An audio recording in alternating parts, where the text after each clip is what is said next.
Bienvenidos, somos Díaz Lucas. Y Mójica Luca y hablaremos sobre la química aplicada.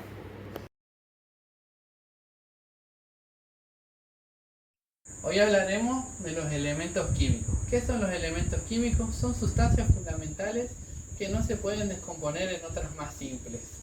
Y cada elemento está compuesto por átomos que se dividen en unidades subatómicas. Las partículas subatómicas son protones, neutrones y electrones. Los protones son de carga eléctrica positiva, los neutrones no tienen carga, o sea, son neutras, y los electrones contienen cargas eléctricas negativas. A pesar del pequeño tamaño que tiene la estructura atómica, podemos encontrar espacios vacíos entre el núcleo y los electrones.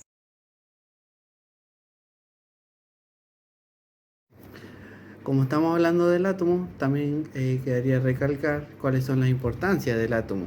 El átomo es la base de la materia, es todo lo que vemos y no vemos a su vez. Está formado por átomos organizados en moléculas y estructuras más complejas. Otra de las importancias del átomo son las propiedades químicas. Es la interacción entre átomos que forman enlaces químicos que dan lugar a las moléculas.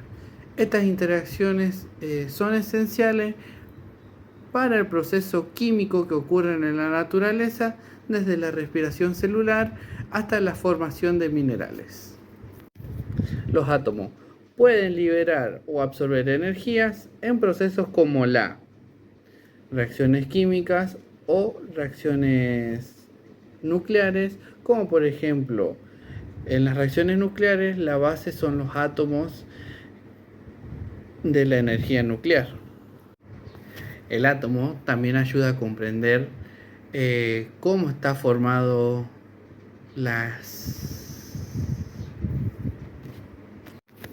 El átomo también nos ayuda a entender la estructura del universo, como a comprender o a entender cómo se forman las estrellas, los planetas o los cuerpos celestes.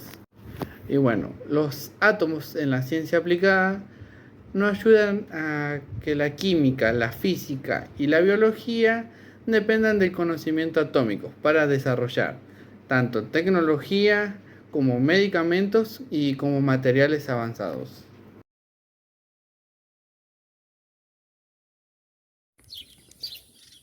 Los enlaces químicos son fuerzas atractivas que unen átomos para formar moléculas o compuestos. Estos enlaces se forman a partir del intercambio o la compartición de electrones por parte de estos átomos que buscan la manera de estabilizarse. Existen 4 tipos de enlaces químicos, entre ellos se incluyen, por ejemplo, los enlaces iónicos, que son aquellos donde el átomo pierde o gana electrones para formar iones que luego se unirán a otro ion con carga opuesta. Como ejemplo de enlace iónico tenemos el cloruro de sodio, o más conocido como sal común o sal de mesa, donde el sodio cede o pierde un electrón para formar un ion positivo, y dicho electrón lo gana el cloro, el cual se convierte en un ion negativo, formando de esta manera la molécula de cloruro de sodio. Luego tenemos los enlaces covalentes, que son aquellos donde los átomos comparten uno o dos pares de electrones para formar la molécula, como por ejemplo el hidrógeno molecular o el oxígeno molecular. Como recién nombré, el hidrógeno molecular, en los átomos de hidrógeno ocupan sus dos pares, o los comparten mejor dicho, para poder formar dicha molécula.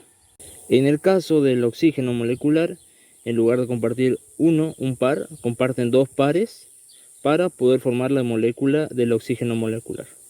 Luego tenemos los enlaces metálicos, que son aquellos donde los átomos del metal comparten los electrones para poder formar una red de enlaces.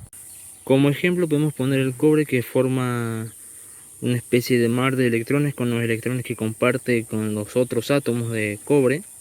De esta manera forma una especie de red, que es lo que se mencionaba anteriormente. Por último, los enlaces de hidrógeno se forman cuando los átomos de hidrógeno se unen a átomos de oxígeno, nitrógeno o flúor para formar moléculas polares. Como dijimos recién, estos átomos se unen para formar moléculas polares, por ejemplo la molécula de agua, y se unen o al oxígeno o al nitrógeno o al flúor. En este caso se unen al oxígeno para formar dicha molécula. En esta molécula, por ejemplo, tenemos dos átomos de hidrógeno y un átomo de oxígeno.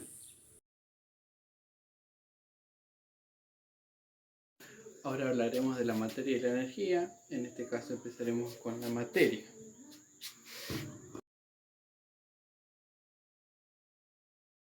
Se preguntarán, ¿qué es la materia? La materia es todo aquello que ocupa un espacio físico. Está compuesto por átomos y moléculas, y estos se definen en tres partes, en lo que es sólido, líquidos y gaseosos. Ahora hablaremos de las características de cada una de ellas. Empezaremos por los sólidos. Los sólidos son todos aquellos que tienen una forma fija, que no puede ser moldeable, sino que sí se puede moldear, pero tenés que tener una cierta capacidad de fuerza para poder manipularlo. Otra de las características es que son de volumen constante. ¿A qué nos referimos con volumen constante? No se pueden comprimir fácilmente, ya que las partículas están empaquetadas de maneras muy cercanas. Otra de las características de los sólidos es que tienen partículas en posiciones fijas. Quiere decir que las partículas vibran en entornos a posiciones definidas, pero no se mueven libremente como los líquidos o los gaseosos. La siguiente característica es la fuerza de atracción. Esto quiere decir que las fuerzas intermoleculares o interatómicas que mantienen las partículas unidas son más fuertes que en los líquidos o los gaseosos. La característica es la alta densidad. Generalmente los sólidos tienen una densidad mayor en comparación en los líquidos y a los gaseosos, aunque hay excepciones, como por ejemplo el hielo, que es menos denso que el agua líquida. Los líquidos tienen un volumen definido, pero estos son más maleables, ya que sus partículas están más separadas de, por ejemplo, los sólidos. Ahora hablaremos de la característica de los líquidos. La característica, la forma variable. Se adapta a la forma del recipiente que contiene. Otra característica de los líquidos es la fluidez.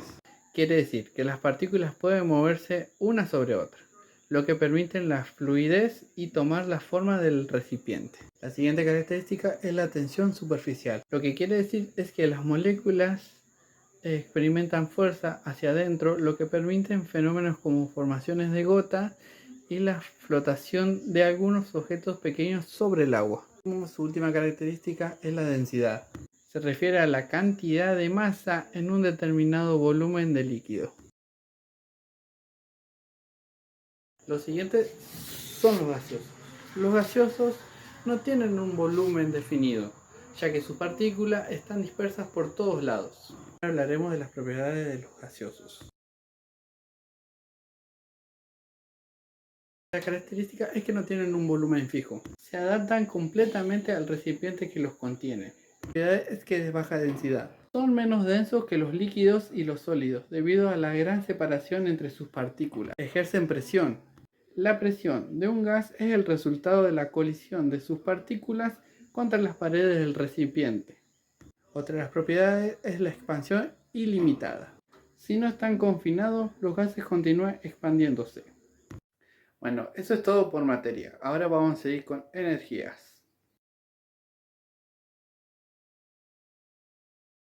Las ondas son perturbaciones de propiedad, es decir, densidad, presión o campos de electricidad o de magnetismo. Se pueden propagar a través de un medio transportando energía. Se pueden dividir en dos grupos, por su naturaleza y por la dirección de la oscilación de las partículas del medio de propagación. Dentro del primer grupo tenemos las ondas mecánicas, que son aquellas que requieren de alguna fuente que cree la perturbación. También requieren de un medio de propagación y de un medio físico por el cual influir. Como ejemplo podemos nombrar las ondas sonoras, las ondas sísmicas, las ondas generadas, por ejemplo, al arrojar una piedra al agua, se generan ondas en ese impacto, y las ondas generadas por el movimiento de una cuerda. Luego tenemos las ondas electromagnéticas, que son la propagación simultánea del campo eléctrico y magnético a través del espacio, es decir, que no requieren un medio para propagarse. Como ejemplo podemos poner la luz, los rayos X y los rayos ultravioletas. En el segundo grupo tenemos las ondas longitudinales, que son aquellas donde las partículas del medio se mueven en sentido paralelo a la dirección de la onda. Como ejemplo podemos poner el sonido generado por un altavoz. Dicho sonido se mueve en sentido paralelo a las ondas que salen desde el altavoz. Luego tenemos las ondas transversales, que se mueven en sentido perpendicular al movimiento de la onda. Un ejemplo sería arrojar una piedra al agua o una simple gota, y esto generaría ondas transversales. Mezclas. ¿Qué son las mezclas? Son combinaciones de dos o más sustancias sin que haya una reacción química entre ellas. Se pueden separar mediante procesos físicos como filtración o destilación. Se clasifican en dos: homogéneas y heterogéneas. Homogéneas. Sus componentes no se distinguen a simple vista. Ejemplos: aire, agua con sal disuelta o acero. Heterogéneas. Sus componentes se pueden ver y separar fácilmente. Ejemplo: las ensaladas, ensalada de fruta, semillas dentro de un balde, etcétera, etcétera. El ácido desoxirribonucleico, o ADN, es una molécula que se encuentra en los cromosomas del núcleo de las células. En esta molécula se encuentran todas las instrucciones para el desarrollo y el funcionamiento de todos los seres vivos del planeta Tierra. La estructura del ADN consta de dos cadenas antiparalelas que forman una doble hélice en forma de espiral. La doble hélice es antiparalela porque, en lugar de correr hacia el mismo sentido, las cadenas corren en sentidos opuestos. Mientras una tiene direccionalidad 5 a 3, la otra tiene direccionalidad de 3 a 5. La direccionalidad del ADN es de suma importancia porque los ácidos nucleicos solo pueden sintetizarse en esa dirección. Esto es debido a que la polimerasa que ensambla las nuevas cadenas necesita añadir un nuevo nucleótido al grupo hidroxilo. En la estructura del ADN se encuentran los nucleótidos, que son las unidades básicas del ADN. Ellos se componen por un grupo fosfato, un azúcar de 5 carbonos denominada desoxirribosa y un par de bases nitrogenadas. Como mencionamos recién, los nucleótidos se componen por el grupo fosfato, el azúcar de 5 carbonos y el par de bases nitrogenadas. Estas bases nitrogenadas siempre se encuentran en pares de citosina y guanina, o de guanina y citosina, y de timina y adenina, o de adenina y timina. Además se encuentran entrelazadas por puentes de hidrógeno, siendo el más complicado de desenlazar el de timina y adenina. Además, el grupo fosfato se une con la desoxirribosa, o el azúcar de 5 carbonos, para formar un enlace fosfodiéster que mantiene unidos a los demás nucleótidos que suben y también a los que bajan por la direccionalidad de 5 a 3 de este lado, que subiría, y de 3 a 5 de este lado, que bajaría. Bueno, ahora en esta ocasión hablaremos qué es el ARN, o mejor conocido como ácido ribonucleico. El ARN es una biomolécula esencial para los seres vivos, que también participa en la creación de proteínas y en la transmisión de información genética. Similar al ADN, pero con diferencias clave en su estructura y su función. Existen varios tipos de ARN. tenemos los ARN mensajeros. El ARN mensajero lleva la información genética del ADN a los ribosomas para la síntesis de proteínas. También actúa como un molde para ensamblar aminoácidos en la cadena proteica. ARN de transferencia. ARN de transferencia. Transporta los aminoácidos al ribosoma para ensamblar proteínas. Cada ARNT reconoce un codo específico del ARN mensajero y de los emparejamientos de los aminoácidos correctos. Y ARN de ribosómico. ARN ribosómico. Forma parte del ribosoma, la estructura celular encargada de ensamblar proteínas. También ayuda en el proceso de la traducción del ARNM. Ahora hablaremos de algunas características del ARN. Estructura de cadena simple. Contiene ribosa. Tiene uracilo en vez de timina. Y es menos estable que el ADN. Ahora vamos a hablar de los carbohidratos. Los carbohidratos o hidratos de carbono son biomoléculas que desempeñan fundamentales papeles debido a sus funciones dentro de los seres vivos. Los hidratos de carbono se encuentran compuestos por átomos de carbono, 2 átomos de hidrógeno y un átomo de oxígeno. Y su forma la voy a estar dejando por acá abajo. Podemos encontrar 3 tipos de hidratos de carbono, por ejemplo los monosacáridos, que son hidratos de carbono más simples, que entre ellos destacan la glucosa, la fructosa y la ribosa. Los 3 que mencionamos recién los podemos encontrar tanto en el cuerpo como en alimentos que consumimos a diario.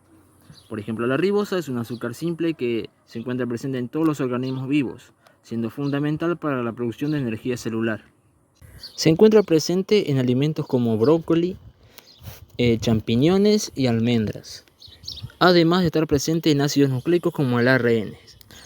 Dentro del ARN ayuda a producir ATP, que es una molécula importante para la contracción de los músculos, la producción de energía e impulsos nerviosos. Como mencionamos recién, la ribosa se encuentra presente en el ARN, que es esta estructura. En ella se encuentra presente junto al grupo fosfato, formando lo que enlaza las demás cadenas de ribosa-fosfato. Además, el ARN tiene presente adenina, citosina, guanina y uracilo. Además, la ribosa es una pentosa de 5 carbonos que también posee 10 átomos de hidrógeno y 5 átomos de oxígeno. Por otro lado, la glucosa se encuentra en el torrente sanguíneo donde se transporta a células y órganos. También se encuentra en productos lácteos como la leche y también se puede encontrar en polisacáridos como por ejemplo el almidón. Es posible que se produzca en el hígado o puede provenir de los alimentos que consumimos diariamente. Por último, la fructosa es posible encontrarla en la miel, en frutas y en alimentos a los que se le agrega sacarosa, como por ejemplo los pasteles, galletitas, refrescos y demás. La fructosa se metaboliza en el hígado, donde se utiliza para reponer el glucógeno hepático y sintetizar ácidos grasos. Luego tenemos los disacáridos, que son formados por la unión de 2 monosacáridos, y que tenemos la sacarosa presente en el azúcar y la lactosa presente en la leche. Como mencionamos anteriormente, a algunos alimentos se les añade sacarosa, en este caso la leche no contiene, acá dice que tiene 0 gramos, y solamente tiene lactosa, que tiene 9,6 gramos por porción. Esta caja, por ejemplo, contiene 5 porciones, lo que equivaldría a 48 gramos por caja que se compra. Por último tenemos los polisacáridos, que son largas cadenas de monosacáridos unidos entre sí, como por ejemplo el almidón, la celulosa y el glucógeno. Por ejemplo, el almidón es un carbohidrato que se encuentra presente en las plantas y en las semillas de las plantas, producido por los plástidos de estas, lo que es posible encontrarla tanto en frutas como en tubérculos, en vegetales como por ejemplo la papa, el maíz, en legumbres como por ejemplo la lenteja, la arveja, garbanzos, y en cereales como por ejemplo el arroz. En el arroz, por ejemplo, podemos encontrar el valor que tienen estos o la cantidad que se encuentra. Por ejemplo, acá en hidratos de carbono, que sería el almidón, se encuentra presente un 37%, o sea, 37 gramos por porción, o sea, un cuarto de taza más o menos. Por otro lado, la celulosa es un componente estructural de las plantas, es un carbohidrato que se encuentra presente en las paredes celulares de las plantas, por lo que es posible encontrarla en vegetales, cereales y frutas. Por último tenemos el glucógeno, que es un polisacárido que se encuentra tanto en el hígado como en los músculos y en cantidades menores en el cerebro. Este se almacena en los órganos, que recién mencionamos, para servir como una reserva de energía cuando se la necesite. Estos polisacáridos cumplen la función de almacenar glucosa, que es la principal fuente de energía de todas las células que poseen los seres vivos. Como mencionamos anteriormente, los hidratos de carbono o carbohidratos sirven de importante fuente de energía para los seres vivos, además de aportarle estructura y soporte como lo hace la celulosa con las plantas, y de servir de almacenaje de esta energía como lo hace el glucógeno en los músculos de los animales. Además, estos hidratos de carbono, carbohidratos, son esenciales en la dieta humana, por lo que siempre es recomendable que se consuma cierta variedad de estos hidratos de carbono, por ejemplo en frutas y verduras que son ricos en monosacáridos y polisacáridos, en cereales integrales que son ricos en polisacáridos y fibra, y legumbres que son ricos en polisacáridos y proteínas. A continuación describiremos los lípidos. Los lípidos son moléculas orgánicas que son insolubles en agua. Esto quiere decir que no se pueden disolver en el agua. Otra característica que tienen es que son solubles en disolventes orgánicos como por ejemplo el cloroformo o el éter. Se clasifican en triglicéridos, fosfolípidos, esteroides y ceras. Los triglicéridos son un tipo de grasa que se encuentran presentes en el torrente sanguíneo y que el cuerpo los utiliza para generar energía. Además, los triglicéridos se encuentran compuestos por un glicerol, que es un alcohol polihídrico debido a los 8 átomos de hidrógeno que posee, y 3 ácidos grasos. Una manera simplificada de dibujarlo sería de esta manera, ya que unido el glicerol con los 3 ácidos grasos se ve así. Además, los triglicéridos se pueden encontrar tanto en grasas como en aceites y manteca. Luego tenemos los fosfolípidos, que son lípidos que se encuentran presentes en las membranas celulares y que poseen una estructura similar a la de los triglicéridos, contando con una cabeza y 2 ácidos grasos. En dicha cabeza se encuentran un grupo fosfato y un glicerol. La principal función que poseen los fosfolípidos es de mantener la integridad, la fuerza y la flexibilidad dentro de las membranas celulares. Luego tenemos los esteroides, que son compuestos orgánicos presentes en el esterano, que se encuentra a la vez presente en muchas vitaminas y hormonas. Los esteroides se encuentran formados por 4 anillos fusionados de carbono, 3 que tienen 6 átomos de carbono y 1 que posee 5. En total serían 17 átomos de carbono.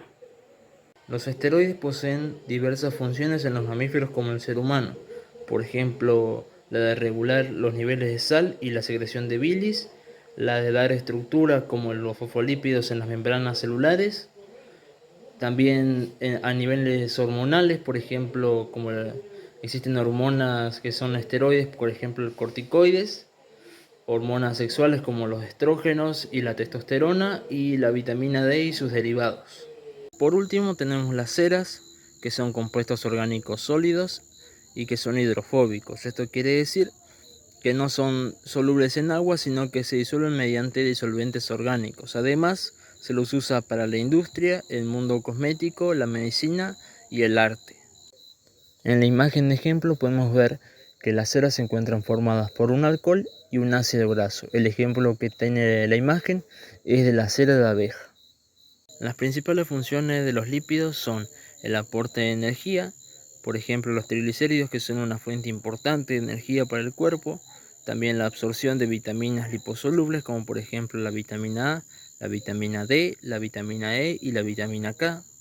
También funciones estructurales como por ejemplo la de los lípidos en las membranas celulares, funciones hormonales, como por ejemplo el colesterol, que es un precursor para hormonas importantes como la testosterona y el estrógeno, y también para el aislamiento térmico, debido a que los lípidos ayudan a mantener la temperatura corporal.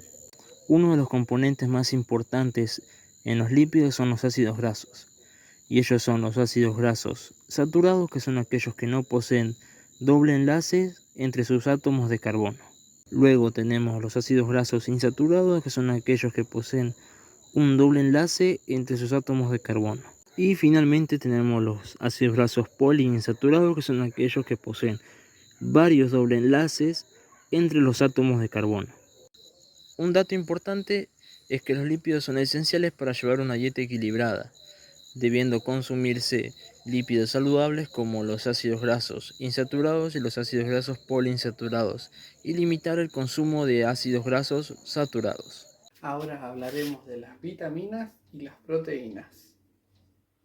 Empecemos por las vitaminas. Las vitaminas son compuestos orgánicos esenciales para el funcionamiento del cuerpo humano, o sea, son micronutrientes, lo que significa que el cuerpo necesita pequeñas cantidades. Son fundamentales para el metabolismo, el crecimiento y para la salud en general. Ahora hablaremos de algunas características de la vitamina. Existen varios tipos de vitaminas. Bueno, una de las características de las vitaminas es que son esenciales. El cuerpo no la produce en cantidad suficiente, por lo que debe obtenerse de los alimentos. No proporcionan energía.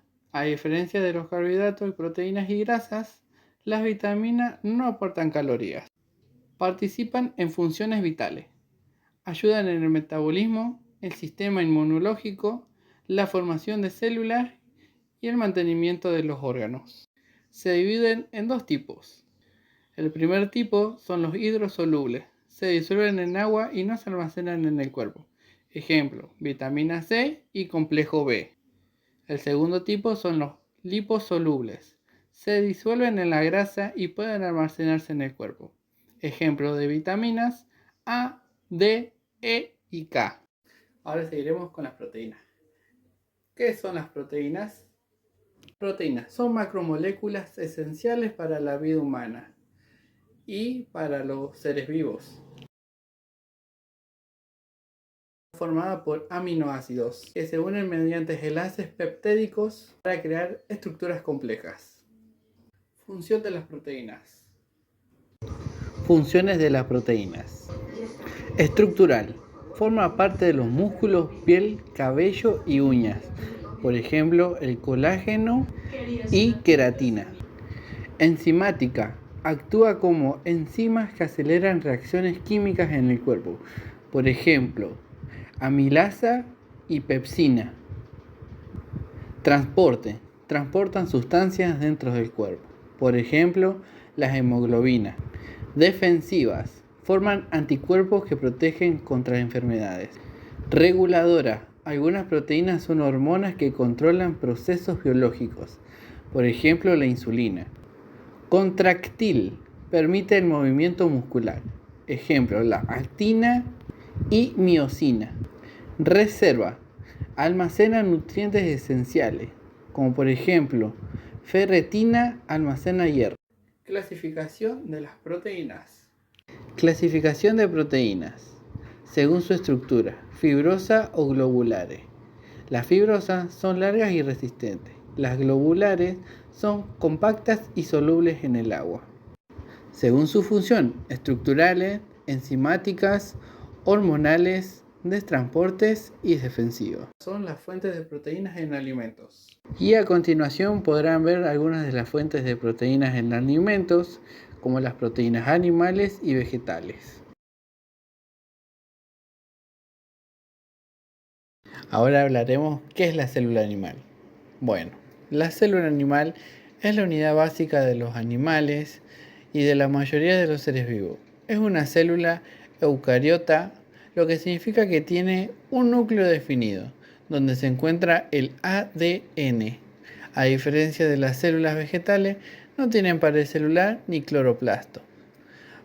pero posee organelo que permite realizar funciones vitales. Estas son algunas funciones de la célula animal. Nutrición. Obtiene energía a partir de los alimentos. Reproducción celular. Se divide por mitosis, que sería la creación y reparación, o meiosis, la reproducción sexual. La síntesis de proteína, gracias a los ribosomas y al retículo endoplasmático. Eliminación de desechos mediante lisosomas y la membrana celular. Ahora hablaremos de las principales partes de la célula animal.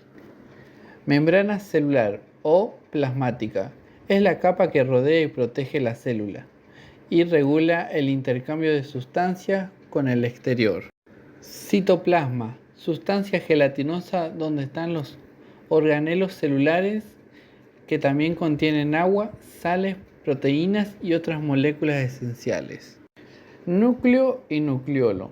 El núcleo controla la actividad de la célula, contiene el ADN que almacena la información genética y tiene una membrana nuclear. Y dentro de esta está el nucleolo que fabrica el ribosoma. Mitocondrias son las fabricantes de la energía de la célula y realizan la respiración celular para producir ATP, la energía que se usa en las células. Retículo endoplasmático. Tiene dos partes, rugoso y liso. Los rugosos contienen ribosomas, son fabricantes de proteínas. Liso, no contienen ribosomas, fabrica lípidos y desintoxica de sustancias. Aparato de Golgi. Modifica, empaca y transporta proteínas, lípidos dentro y fuera de la célula. Lisosomas. Contienen enzimas digestivas que degradan desechos y partículas extrañas. A continuación vamos a hablar acerca de la célula vegetal, sus partes y sus funciones dentro de las plantas. La célula vegetal es la unidad básica de la estructura y función de todas las plantas. Es una célula eucariota que presenta como característica una pared celular rígida y una gran variedad de organulos que cada uno posee una función específica. Primero en principal tenemos la pared celular, que es la que protege y da la forma a la célula vegetal. Seguido de la pared celular tenemos la membrana plasmática, que es una membrana que se encarga de separar el interior de la célula del ambiente exterior. Ya dentro de la célula tenemos el citoplasma, que es un líquido compuesto por citosol, que es un líquido gelatinoso, y que dentro de él se encuentran los organulos que mencionamos anteriormente que realizan funciones específicas. Dentro del citoplasma tenemos el núcleo, que es esta bola de acá, que se encarga de almacenar información genética. Se encuentra protegida y cubierta por la membrana nuclear, que es esto. Y dentro del núcleo se encuentra el nucleolo, que es esta bolita violeta, la cual se encarga de producir los ribosomas. Los ribosomas, estos puntitos rojitos acá, son organulos que se encargan de sintetizar proteínas esenciales para el funcionamiento de la célula y están formados por proteínas y por ácidos nucleicos como el ARN. Luego tenemos el retículo endoplasmático, que es este organulo de aquí, el cual se encarga de sintetizar y transportar proteínas de membrana o de secreción. Luego tenemos los peroxisomas, que son estos organulos de aquí, y ellos participan en el proceso oxidativo de los lípidos y en la desintoxicación celular. Luego tenemos el aparato de Golgi, que es este organulo de aquí, el cual se está encargado de elaborar proteínas y moléculas de lípido para el uso tanto fuera como dentro de la célula. Luego tenemos los plástidos, los cuales están encargados de producir y almacenar los compuestos químicos. Luego tenemos los cloroplastos, que son organulos encargados de realizar la fotosíntesis. En ellos se encuentra la clorofila, que es un pigmento verde, el cual absorbe luz solar.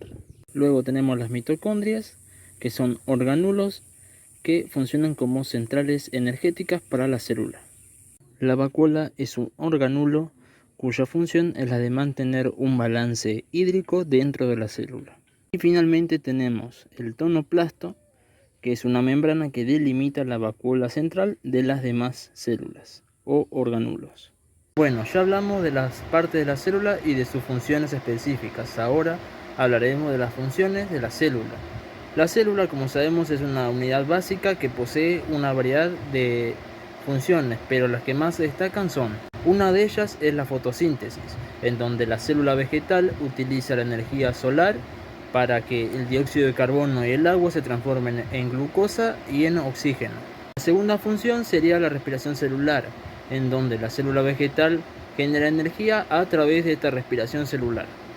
Otra función que tiene la célula vegetal es la de sintetizar compuestos orgánicos, como por ejemplo carbohidratos, proteínas y lípidos. Y la última función destacada de las que mencionamos es la de almacenar sustancias, porque la célula vegetal almacena sustancias como agua, sales u otros pigmentos dentro de las vacuolas o en otros organulos. Bueno, ahora hablaremos de lo que es la atmósfera, biosfera, geósfera e hidrósfera. Empecemos por la atmósfera. ¿Qué es la atmósfera? Es una capa de gas que cubre el planeta Tierra, donde nos brinda oxígeno, regula la temperatura y nos protege de los rayos solares.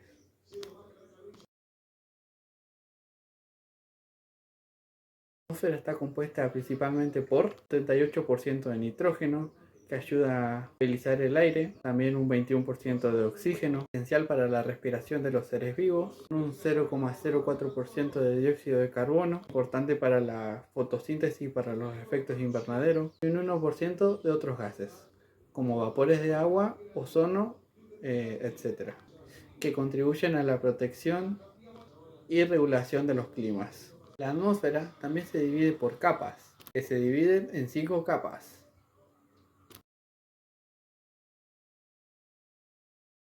Ahora, la primera capa que vamos a hablar es la troposfera. Es la capa más baja donde ocurre el clima, como por ejemplo lluvias, vientos y nubes. Y también contiene la mayor parte del oxígeno que respiramos. Ahora, la segunda capa que hablaremos es la estratosfera. Aquí se encuentra la capa de ozono, que nos protege de los rayos ultravioletas del sol. Y también podemos encontrar que los aviones viajan a esa altura para no tener turbulencias. La tercera capa que hablaremos es la mesósfera, que es la capa más fría de la atmósfera, que esta también ayuda a quemar la mayoría de los meteoritos que quieran entrar al planeta. Ahora hablaremos de la termósfera, donde se encuentra la ionosfera, y también es donde ocurren las auroras boreales. Y por último, la exósfera. Es la última capa con muy pocos gases y se conecta con el espacio exterior. Ahora hablaremos de qué es la biosfera. ¿Qué es la biosfera? Bueno, ahora lo siguiente que vamos a explicar va a ser qué es la biosfera. La biosfera es la capa terrestre donde existe la vida. Incluye a todos los seres vivos y a los ecosistemas que habitan, como océanos, bosques y desiertos. Son las características de la biosfera. Incluye a todos los seres vivos. Cuando hablamos de seres vivos, hablamos de bacterias, animales, humanos y plantas. Otra característica es que se extiende por todas las capas de la Tierra, tanto como lisosfera, hidrosfera y atmósfera. Es un sistema interconectado, donde los seres vivos dependen del agua, el aire y el suelo. Sufre cambios naturales y humanos, como los cambios climáticos y la deforestación. Y estas son las importancias de la biosfera. Importancia de la biosfera. Permite la vida, al proporcionar agua, oxígeno y nutrientes. Regula el clima y el ciclo del carbono.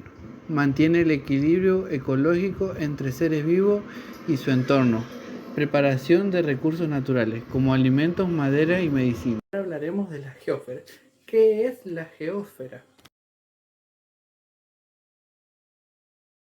La geósfera es la parte dura del planeta Tierra, que incluye rocas, el suelo, los minerales y el interior del planeta. Es la estructura física sobre la que vivimos y donde ocurren procesos como la formación de montañas, volcanes y terremotos. La geósfera está dividida por 3 capas. Lo primero que vamos a hablar es de la corteza. Las capas más externa y delgada, compuesta por roca, suelos y minerales, que se dividen en cortezas continentales y cortezas oceánicas. Los continentales son a donde se encuentran los continentes y la corteza oceánica donde se encuentran todos los océanos. La segunda capa es el manto. La capa más gruesa y está compuesta por rocas fundidas y magma. Se divide en manto superior e inferior. En el manto superior es donde se encuentran las capas tectónicas. En el manto inferior se encuentran las mismas, pero más denso y caliente. Y por último encontramos el núcleo. Está formado principalmente por hierro y níquel. Se divide en núcleo externo e interno.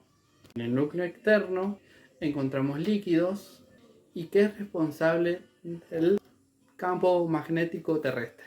En el núcleo interno encontramos sólidos debido a las altas presiones. Estas son las importancias de la geósfera.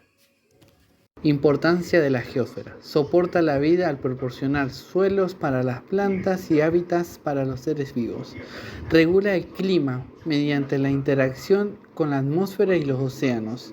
Es la fuente de minerales y recursos naturales como el petróleo, carbón y metales. Genera fenómenos naturales como el terremoto, volcanes y formación de montañas. Y por último hablaremos de la hidrosfera. ¿Qué es la hidrosfera? La hidrosfera es la parte de la Tierra que está formado por todo agua, tanto como en estado de líquido, sólido o gaseoso. Incluye océanos, ríos, lagos, mares, glaciares, agua subterránea y el vapor del agua en la atmósfera. Hablaremos de la distribución del agua en la hidrosfera. 97,5% es toda agua salada. Se encuentra en océanos y mares. 5% se encuentra en el agua dulce, glaciares y polos. También en aguas subterráneas, lagos, ríos y humedades del suelo.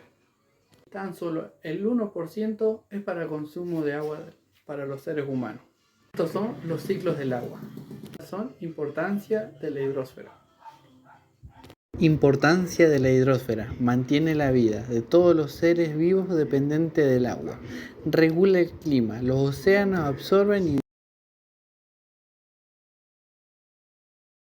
Ahora hablaremos acerca de los ciclos biogeoquímicos. Los ciclos biogeoquímicos son procesos que nos ayudan a entender la circulación de los elementos químicos por las diferentes partes o capas de la Tierra. De este dibujo le echaremos un vistazo al ciclo del agua. El ciclo del agua nos explica la circulación del agua en las diferentes capas de la Tierra, como la hidrosfera, la atmósfera y la litosfera. El ciclo del agua comienza con la evaporación, donde el agua de ríos, mares, lagos y océanos se evapora debido al calor que emite el sol, o también se puede realizar el mismo proceso debido a la transpiración de las plantas y de los animales. Entonces, el vapor del agua sube formando unas pequeñas nubes de vapor.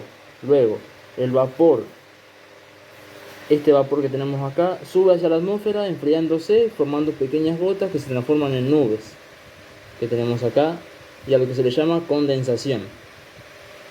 Luego, esas gotas se agrandan y caen a la tierra en forma de gotas, granizo o nieve, y a eso le llamamos precipitación.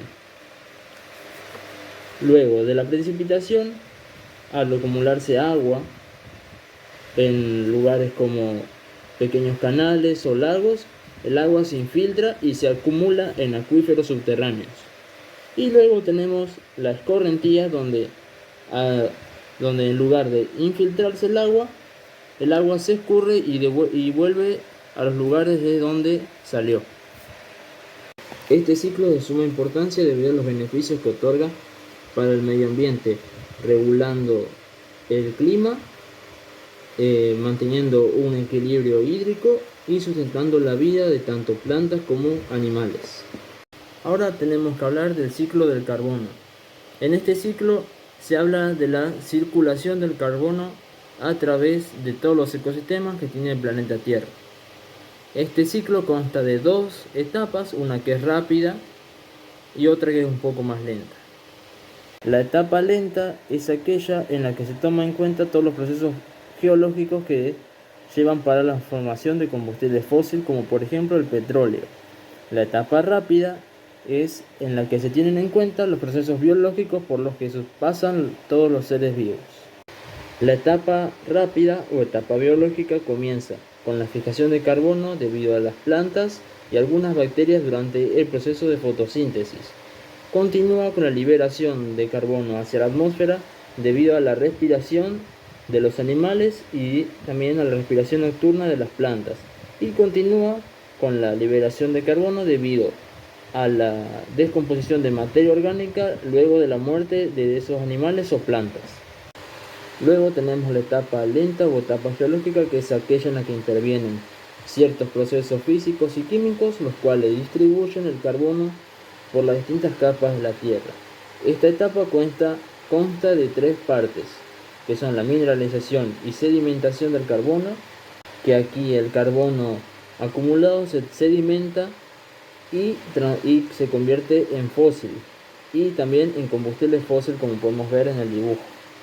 A esa parte le sigue la parte de liberación por metamorfismo, que sucede durante las erupciones volcánicas, las cuales expulsan grandes cantidades de carbono a la atmósfera, y también durante el movimiento de rocas que contienen carbono. Finalmente tenemos la parte de liberación durante las etapas de minería y la etapa industrial, que en esta etapa es donde se libera grandes cantidades de CO2 y CO4, que serían el carbono y metano, a la atmósfera. Ahora, mediante este dibujo, hablaremos acerca del ciclo de nitrógeno. En este ciclo el nitrógeno molecular cambia en formas que son utilizables por seres vivos. Este ciclo posee 5 etapas y ahora las vamos a describir a cada una. La primera etapa de la que hablaremos es la fijación. En ella, bacterias y microorganismos transforman el nitrógeno molecular en amoníaco o en iones de amonio. La segunda etapa es la nitrificación, donde las bacterias transforman el nitrógeno en nitritos, que luego se transforman en nitratos que ocupan las plantas y las absorben con gran facilidad.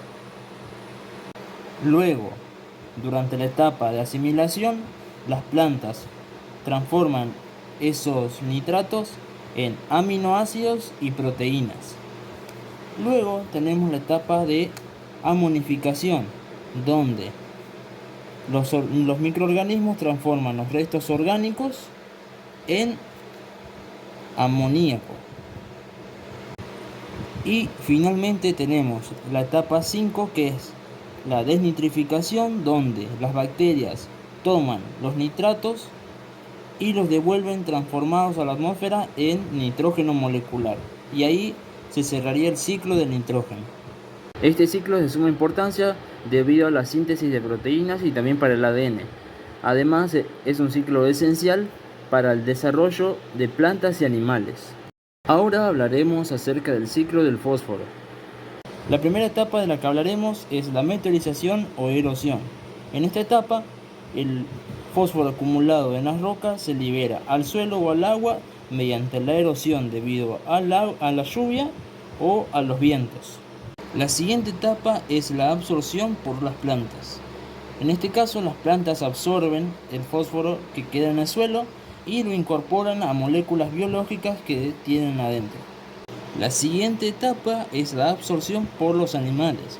Los animales, en este caso, consumen el fosfato orgánico de otros animales o de las plantas. La siguiente etapa es la descomposición y mineralización, en el cual los excrementos y desechos de los animales, además de ellos mismos al morir, liberan fosfatos al suelo y mediante la descomposición. Como nombramos al inicio del video, el fósforo que debido a la erosión cae al agua se acumula en el fondo marino y se sedimenta transformándose en nuevas rocas que acumulan fósforo. Finalmente tenemos la sexta etapa, que es la subducción. En esta etapa, el movimiento de las placas tectónicas deja expuestos sedimentos y piedras que luego, al descomponerse debido a la erosión, una erosión que es mecánica y química, libera fósforo a la atmósfera. El ciclo de fósforo es esencial para los ácidos nucleicos como el ADN y el ARN, y también para los fosfolípidos que se encuentran en las membranas celulares. La química aplicada no solo explica los procesos naturales, sino también las innovaciones tecnológicas. Comprender estas relaciones nos permite utilizar de manera sostenible los recursos naturales, proteger el medio ambiente y nuestra calidad de vida.